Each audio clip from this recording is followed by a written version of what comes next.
Hello friends, welcome to AP career 2.3 में आज हम आपको करवाने जा रहे हैं आईएनएम का तीसरा पार्ट। 2 पार्ट हम पहले ही करवा चुके हैं। अगर आपने नहीं देखा है तो आप सर्च करके देख सकते हैं, मेरे चैनल पे है। और आज का हमारा टॉपिक है नरम दल और गरम दल। यहाँ से भर भर के क्वेश्चन आते हैं, चाहे बीपीएससी प्रीलिम्स हो चाहे टीआरई हो, दोनों में आते हैं। तो चलिए देखते हैं। पहला क्वेश्चन है हमारा, स्वराज हमारा जन्मसिद्ध अधिकार है और हम इसे लेकर रहेंगे। यह नारा किसने दिया था? तो यह नारा किसने दिया था? बाल गंगाधर तिलक ने दिया था। चलिए इसका डिस्क्रिप्शन देख लेते हैं, क्योंकि आपको भी पता है कि बीपीएससी में 5 ऑप्शन आते हैं, तो डिस्क्रिप्शन देखना ज़रूरी है। गरम दल के नेता बाल गंगाधर तिलक। आपको भी पता है कि गरम दल में कौन कौन थे? लाल बाल पाल और अरविंद घोष। तो गरम दल के जो नेता बाल गंगाधर तिलक का विचार था कि स्वराज के बिना कोई सामाजिक सुधार नहीं हो सकता है और ना ही कोई औद्योगिक प्रगति, ना ही शिक्षा और ना ही राष्ट्रीय जीवन की परिपूर्णता हो सकती है। इसीलिए तिलक ने यह नारा दिया था कि स्वराज हमारा जन्मसिद्ध अधिकार है और हम इसे लेकर रहेंगे। वर्ष 1916 में देश में 2 होम रूल लीग की स्थापना हुई, जिसमें एक लीग के नेता लोकमान्य तिलक तथा दूसरे के नेता एनी बेसेंट थी। दोनों लीगों की मांग स्वशासन ही थी। ये पूछ सकता है कि होम रूल लीग की मांग क्या थी? तो होम रूल लीग की मांग स्वशासन थी। नेक्स्ट क्वेश्चन देखते हैं। अधिकतर नरमपंथी थे। तो अधिकतर नरमपंथी कहाँ के थे? तो शहरी क्षेत्रों के थे। इसका डिस्क्रिप्शन देख लेते हैं क्या है। नेता उदारवादी राजनीति या राजनीति भिक्षावृत्ति के युग में अधिकांश नरमपंथी नेता कौन कौन थे? दादा भाई नौरोजी, फिरोज शाह मेहता, दिनसा वाचा, उमेश चंद्र बनर्जी और सुरेंद्र नाथ बनर्जी जैसे शहरी क्षेत्रों से संबंध रखते थे। और ये भी पूछ सकता है कि इसमें कौन कौन नरम दल के हैं, तो आप नाम याद रखिएगा। निम्न में से कौन उग्रपंथी नहीं है? तो उग्रपंथी कौन नहीं है इसमें से? शायद तो आपको भी पता है नरमपंथी कौन है। गोपाल कृष्ण गोखले हैं। गोपाल कृष्ण गोखले उदारवादी खेमे से संबंध थे। वह संभाव और मृदु न्याय प्रियता में विश्वास रखते थे। उनका पूर्ण विश्वास था कि देश के पुनरुत्थान उत्तेजना के बवंडरों में नहीं हो सकता है तथा इनके विचारों से प्रभावित होकर गांधी जी इनके शिष्य बने। ये पूछ सकता है कि गांधी जी के गुरु कौन थे? तो गोपाल कृष्ण गोखले थे। और 1889, डेट याद रखिएगा, 1889 के बम्बई कांग्रेस अधिवेशन के मंच से राजनीति में भाग लिए। ये पूछ सकता है कि गोपाल कृष्ण गोखले ने राजनीति में कब भाग लिया था? तो 1889 में, यानी जब स्थापना हुई थी उसके 4 साल बाद बम्बई कांग्रेस अधिवेशन में।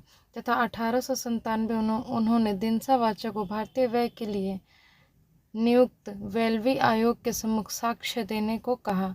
वर्ष 1902 में बम्बई संविधान परिषद के लिए और कालांतर में इंपीरियल लेजिस्लेटिव काउंसिल के लिए चुने गए थे। भारतीय राष्ट्रीय आंदोलन गरमपंथी के प्रभावाधीन आया, यानी गरमपंथी कब इसमें शामिल हुए? तो 1906 है। ऐसे 1905 ऑप्शन नहीं है, नहीं तो 1905 ही होता। इसका डिस्क्रिप्शन देख लेते हैं। 1906 के बाद भारतीय राजनीति में कांग्रेस में गरम दल का प्रभाव पड़ा तथा गरम दल का नेतृत्व कांग्रेसी नेता बाल लाल पाल और अरविंद घोष ने किया था तथा इन नेताओं ने स्वराज को अपना लक्ष्य बनाया था तथा तिलक ने यह नारा दिया था कि स्वराज मेरा जन्मसिद्ध अधिकार है और मैं इसे लेकर रहूँगा। नेक्स्ट क्वेश्चन है हमारा, निम्नलिखित में से कौन सा नेता कांग्रेस के गरम दल से संबंधित था? तो गरम दल से कौन संबंधित था? आपको भी पता है, लाल बाल पाल और अरविंद घोष। डिस्क्रिप्शन देख लेते हैं इसका। अरविंद घोष कांग्रेस के गरम दल से संबंधित थे तथा इसमें लाल बाल पाल और अभी जो बताए हैं वो नाम, वो सारे बाद में थे। और 1893 से 94 में अपने लेखों में उन्होंने कहा था कि कांग्रेस श्रमिक वर्ग से दूरी है। ये पूछ सकता है कि किसने कहा था? 1893 और 94 में अरविंद घोष ने कहा था कि कांग्रेस जो है वो श्रमिक वर्ग से दूर है। तथा अराष्ट्रवादी और पूर्णतः असफल रही है। इसके शासकों को प्रसन्न करने के भय से स्पष्ट न कहने की नीति को कायरता की संज्ञा दी। इसके अनुसार कांग्रेस क्षय रोग से मरने वाली। ये पूछ सकता है कि किसने कहा था कि कांग्रेस क्षय रोग से मरने वाली है, तो अरविंद घोष ने कहा था। और वर्ष 1908 में पुलिस द्वारा मणिकतला उद्यान में छापा मारकर जिन लोगों को गिरफ्तार किया गया था उसमें अरविंद घोष भी शामिल थे। निम्न में से किसको नरम दल के तौर पर नहीं जाना जाता, यानी गरम दल कौन है, तो बाल गंगाधर तिलक है। इन्होंने क्या कहा था भारतीय राष्ट्रीय कांग्रेस के बारे में, तो उन्होंने कहा था कि कांग्रेस के बारे में कहा था कि यदि हम वर्ष में एक बार मेढक की तरह टर करें तो हमें कुछ नहीं मिलेगा। दादा भाई नौरोजी और गोपाल कृष्ण गोखले कांग्रेस के उदारवादी दल के नेता थे, जबकि एम.जी. रनाडे एक समाज सुधारक थे। ये पूछा जा सकता है कि किसने कहा था कि कांग्रेस साल भर में एक बार मेढक की तरह टर करती, तो बाल गंगाधर तिलक ने कहा था। और ये किसने कहा कि कांग्रेस के गरम दल के नेताओं की आंदोलन की पद्धति क्या थी। नरम दल पूछ रहा है। असहयोग था, राजावलंबन था, अनुकूलन प्रविघटन था तथा अविधेय था। तो इसका करेक्ट आंसर हो जाएगा क्या, राजा वामबद्ध आंदोलन। राजा वामबद्ध आंदोलन मतलब संविधान के अनुसार या जो भी उस वक्त ब्रिटिश थे उनके कानून के अनुसार।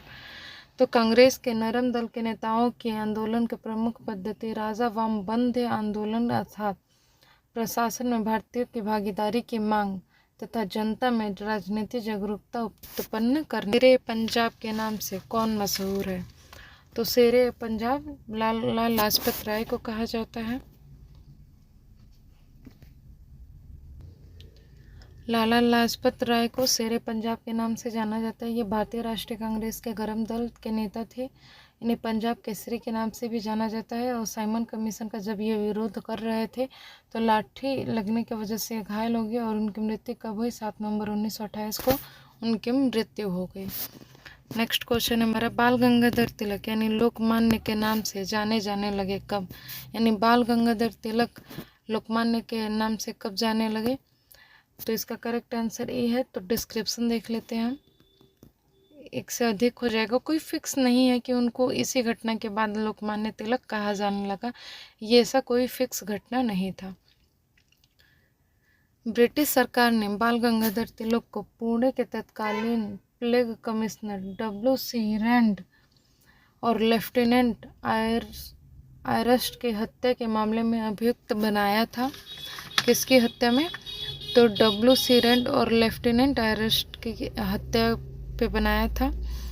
और तिलक को दोषी पाया गया और उन्हें 18 माह की कारावास की सज़ा सुना दी गई। जब वे जेल से बाहर आए तो उन्हें एक राष्ट्रीय नायक के रूप में उभरे और इसी तरह किसी एक घटना नहीं बल्कि अनेक घटना के बाद उन्हें लोकमान्य की उपाधि दी गई।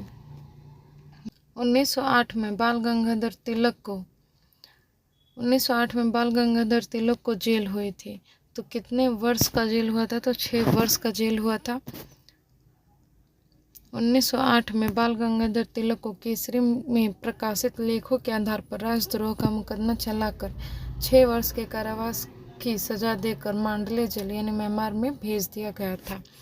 तो आज के लिए इतना ही। वीडियो आपको पसंद है तो चैनल को सब्सक्राइब करें, लाइक करें और शेयर करना ना भूलें। साथ ही साथ BPSC 4.0 के लिए मेरे चैनल पर बने रहें। अगर आपको NCERT का नोट्स चाहिए तो वो भी अवेलेबल हो जाएगा। Thanks for watching.